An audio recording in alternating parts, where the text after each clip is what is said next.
pada suatu ketika ada seorang saudagar yang mampir di kota tersebut.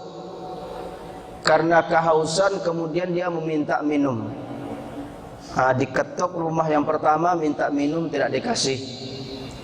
Pindah pula ke tempat yang kedua, ketiga, dan seterusnya, tidak dikasih. Tetapi ada satu rumah, ketika kemudian dia ketuk pintu itu, maka datanglah seorang wanita dan kemudian disuruh tunggulah. Akhirnya singkat cerita Bapak-Ibu sekalian, ternyata wanita tersebut tidak hanya menghidangkan air minum pada saudagar tersebut, tetapi ada bejana berisi susu. Akhirnya setelah saudagar itu minum, dahaganya hilang, kemudian berujarlah saudagar itu, oh jadi selama iko salah sangku ko dengan kota ikonya. Sobut uang kota iko, uangnya kiki-kiki. Ternyata masih ada juga salah satu rumah yang menghidangkan tidak hanya air putih, tetapi malah bejana berisi susu yang sangat segar. Tetapi ternyata Bapak-Ibu sekalian, setelah kemudian ditelusuri, kenapa penghuni rumah itu memberikan susu kepada saudagar itu? Rupanya malamnya itu lai bangkai tikus yang masuk ke dalam penyimpanan susunya itu. Itu. Jadi daripada mubazir, maka lebih baik kemudian susu itu dihidangkan kepada tamu yang meminta minum di rumahnya tersebut. Bapak Ibu kaum muslimin dan muslimat yang berbahagia, kisah ini memberikan sebuah pembelajaran kepada kita. Ternyata sifat dasar manusia yang diungkapkan oleh Al-Quran, dan tidak kurang dari 30 tempat Al-Quran menjelaskan bahwa sifat manusia itu sebagian besar kepada hal-hal yang negatif. Tidak sedikit sekali memang ayat maupun hadis yang menjelaskan bahwa sifat manusia itu positif. Tetapi rata-rata apa? Kikiknya, zalimnya, pemarahnya, berputus asanya, dan lain-lain sebagainya. Maka oleh karena itulah Bapak Ibu kaum muslimin dan muslimat, Al-Quran memberikan penjelasan kepada kita. Karena sifat dasar manusia itu konotasinya kepada hal-hal yang negatif, maka kemudian ada salah satu pintu yang diberikan kesempatan oleh Allah Subhanahu wa Ta'ala untuk memperbaiki dari sisi-sisi negatif tersebut. Sebab kalau Indo ditanggulangi bahaya Bapak sekalian. Contohnya ke masjid itu harusnya beribadah, tapi malah buat dosa. Di Pasir itu lain masjid namanya Masjid Taqwa. Itu setiap Jumat, beberapa Jumat itu dapatlah dalam kotak infak itu duit 100.000. Tapi duit apa? Duit mainan. Itu. Jadi setiap Jumatnya datang ke masjid, digulungnya duit 100.000 yang palsu tadi itu, beko ditukarnya dengan duit asli. Sampai berminggu-minggu itu diketahui oleh pengurusnya. Artinya apa? Ini merupakan sisi negatif manusia. Kalau tidak ditanggulangi maka itu dia akan berkembang. Makanya Allah mengatakan laqad khalaqnal insana fi ahsani taqwim tsumma radadnahu asfala safilin. Meskipun manusia itu pada awal penciptaannya adalah diciptakan dengan sebaik-baiknya penciptaan, tetapi kecondongannya itu apa? Kepada hal yang negatif. Tsumma radadnahu asfala safilin. Maka oleh karena itu, Bapak Ibu kaum muslimin dan muslimat berbahagia, kenapa kemudian Ramadan itu sengaja Allah hadirkan untuk kita? Makanya sesuai dengan apa yang disampaikan oleh Al-Imam Ibnul Qayyim Al-Jauziyah, maka beliau mengatakan bahwa maksud Ramadan itu adalah hibsun nafsi 'anil syahawati wa fitamuha 'anil ma'lufat. Coba. Ramadan itu, puasa itu memang disengaja diketengahkan oleh Allah Subhanahu wa taala kepada manusia. Fungsinya apa? Agar dengan puasa itu manusia bisa mengendalikan sifat-sifat negatif yang ada pada dirinya. Nah, coba. Jadi ternyata Bapak Ibu kaum muslimin dan muslimat, dengan puasa inilah maka sesungguhnya dia tidak hanya hadir secara rutinitas ya, tetapi dia memiliki tujuan dan maksud yang sangat luar biasa. Tujuannya apa? Agar kemudian sifat-sifat negatif yang ada pada manusia ini bisa kemudian dia hindari, bahkan kemudian bisa dihilangkan. Karena apa? Karena tarbiyah atau pendidikan yang ada pada bulan Ramadan. Bapak Ibu kaum muslimin dan muslimat yang berbahagia, lantas apa saja pembelajaran dan hikmah yang terdapat dalam bulan Ramadan tersebut? Maka di antaranya yang pertama, Bapak Ibu sekalian, bahwa Ramadan itu berfungsi dalam rangka untuk memperkuat sinyal keimanan manusia. Nah, jadi ternyata yang sinyal kuat, lemah, kadang hebat, kadang redup itu tidak hanya HP saja. Tetapi ternyata iman manusia itu juga kadang-kadang bisa redup, kadang-kadang juga bisa kuat. Bagaimana cara untuk meningkatkan keimanan itu? Maka salah satunya Allah Subhanahu wa taala persembahkan yang dinamakan dengan bulan Ramadan. Maka coba kita lihat ayat mengatakan ya ayyuhalladzina amanu, iman. Dalam hadis juga dikatakan man shoma ramadhana imanan, iman lagi. Artinya apa? Dengan iman itulah maka kemudian kita bisa menghindari sifat-sifat negatif yang ada pada diri kita.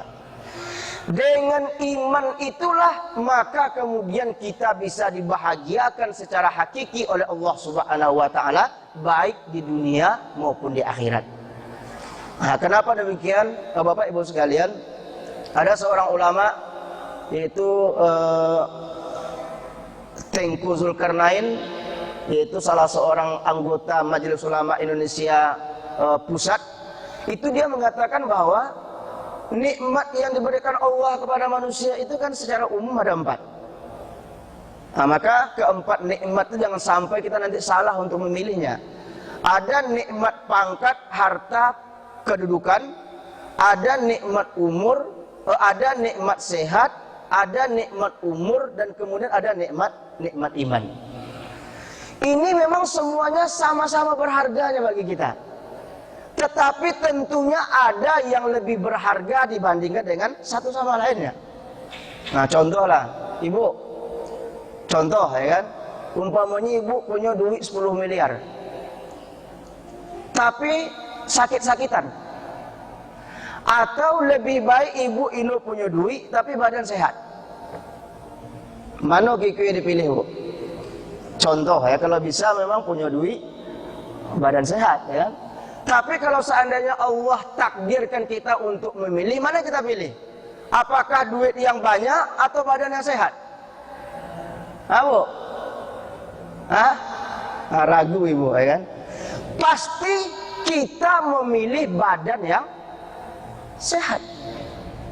Kenapa kita pilih badan yang sehat? Karena kita yakin bahwa nikmat sehat jauh lebih berharga dibandingkan dengan nikmat harta. Kalau umpamanya disuruh milih, punya duit 10 miliar, badan sehat, tapi umurnya pendek, mana pilih? Atau umurnya panjang, cuma duitnya banyak, badan kadang-kadang sakit, kadang-kadang sehat, mana dipilih, Bu?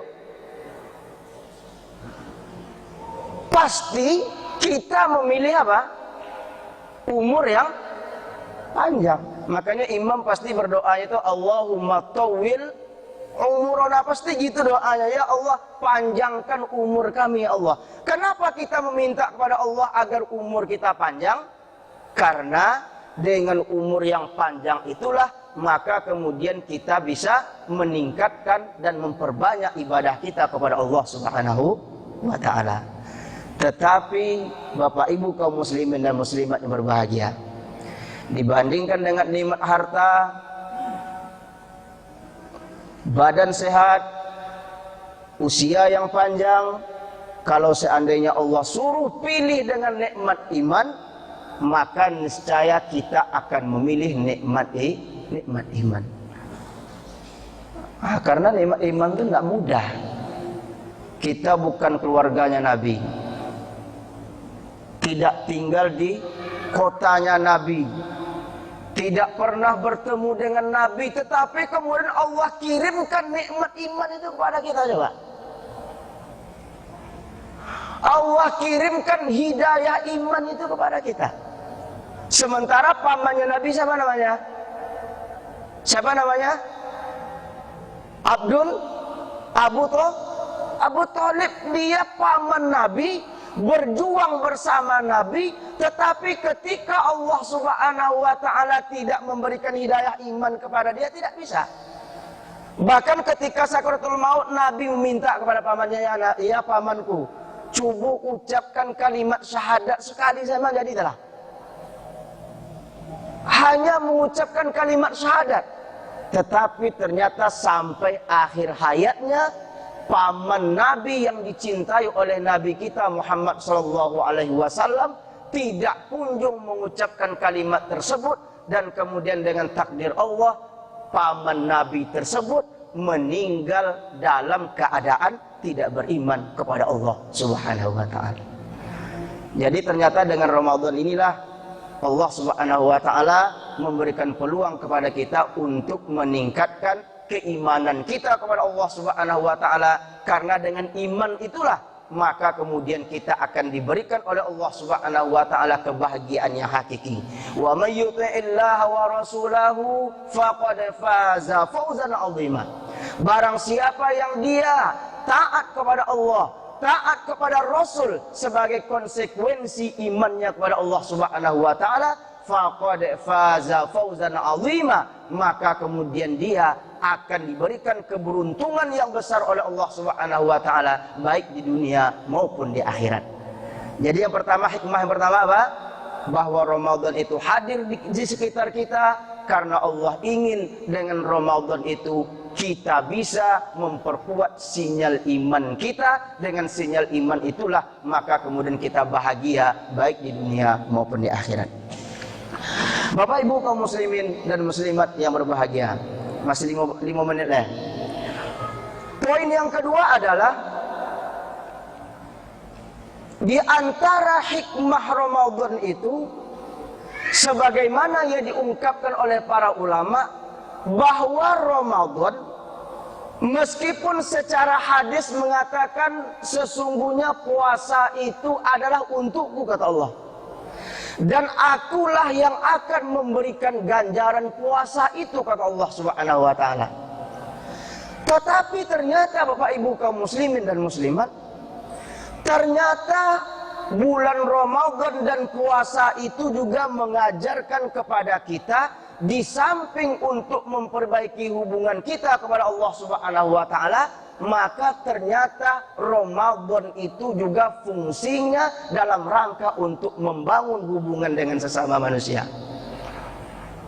Nah, coba tengok, di dalam kegiatan amaliyah Ramadan itu banyak ibadah amaliyah yang berkaitan dengan sesama manusia. Kita diperintahkan untuk memperbanyak infak sedekah. Kita juga dianjurkan memberikan buka kepada orang yang berpuasa. Kita tidak boleh marah, kita tidak boleh mengucapkan hal-hal yang kotor. Ini maknanya apa jamaah sekalian? Bahwa Ramadan itu juga mengajarkan kepada kita untuk menjaga ikatan persaudaraan di antara kita, dan kemudian bersimpati dan berempati kepada orang lain.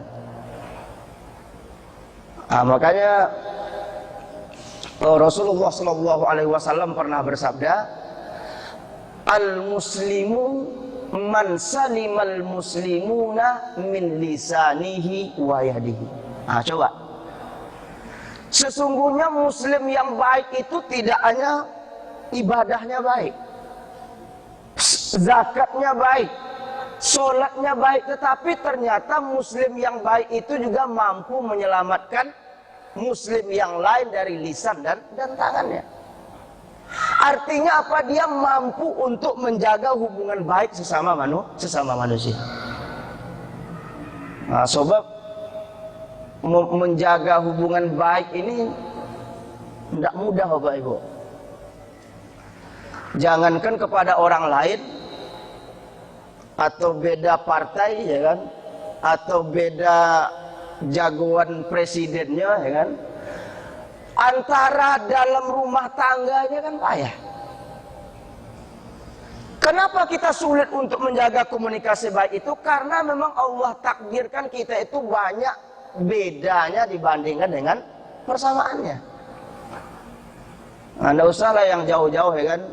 Contohnya ibu kalau diantar suami belanja ke pasar, itu biasanya dikawani sampai selesai, atau rata-rata suami itu nunggu di parkir atau di kedai kopi. Biasa diantar belanja sampai selesai, no, Bu? Sama lu boleh sobi malah, kan? Rata-rata, Pak, kalau suami itu mau antar ibu belanja ke pasar, itu biasanya apa? Nunggu itu di parkiran atau di kedai kopi gitu, ya kan? Kenapa begitu? Karena pola belanja bapak dengan ibu itu ya beda, ya. Apa bedanya, Bu? Kalau ibu itu kalau belanja satu macam barang itu, kalau bisa kok 10 tompek mau jadi sebuah barang, ya kan? Iya, Bu. Tapi kalau bapak ini kalau bisa 10 macam itu kan dibeli di sebuah tompek, bayar selesai balik. Kan? Beda tak? Beda. Jadi pola belanja sudah beda. Apalagi kemudian berkaitan dengan hal-hal yang lain. Ini maknanya apa? Bahwa untuk menjaga kekuatan, kekompakan ukhuwah Islamnya ini memang sulit. Jangankan antar sesama umat Islam, di keluarga yang sudah 50 tahun, 20 tahun, 25 tahun itu sulit. Karena apa? Karena banyak perbedaan dibandingkan dengan persamaannya. Kalau di Pasir itu dari masjid ini melaksanakan Jumatan, ya. Sobat apa? Antau pengurus ini apa topik? Ya. Mungkin pada ngaji itu, ya kan? Artinya apa? Sulit. Maka oleh karena itu Bapak Ibu kaum muslimin dan muslimat, dengan hadirnya Ramadan ini, di samping kemudian kita berjuang dalam rangka untuk meningkatkan keimanan, pendekatan diri kita kepada Allah dengan ibadah mahdhah, maka di sisi yang lain ternyata Ramadan mengajarkan kita untuk bersimpati dan berempati kepada orang lain. Makanya Allah mengatakan ara'aital ladzi yukadzibu biddin. Siapakah orang yang mendustakan agama, yang mendustakan hari akhirat itu? Bukan orang yang meninggalkan sholat, bukan orang yang tidak mau berzakat, bukan orang yang lalai dalam berpuasa, tidak. Tapi siapa mereka? Yaitu orang-orang yang tidak memiliki kepedulian kepada anak yatim dan kepada orang-orang yang tidak mampu. Maka mudah-mudahan melalui Ramadan ini, mari kita ambil hikmahnya dan kemudian kita ambil kesempatan dengan sebaik-baiknya, yaitu dengan cara apa? Dalam rangka untuk membunuh sisi-sisi negatif yang ada pada diri kita, maka kita perkuat sinyal iman kita, dan kemudian mari kita selalu bergandengan tangan dan kemudian membantu antara sesama kita, yaitu dengan cara memperkuat ikatan ukhuwah Islamiyah di antara kita. Dengan demikian maka insya Allah kita akan menjadi la'allakum tattaqun, yaitu menjadi orang-orang yang bertakwa kepada Allah. Demikian dapat kami sampaikan, semoga bermanfaat. Lebih dan kurangnya mohon maaf. Subhanakallahumma bihamdika nasyhadu an la ilaha illa anta nastaghfiruka wa natubu ilaik. Akhirul kalam, wassalamualaikum warahmatullahi wabarakatuh.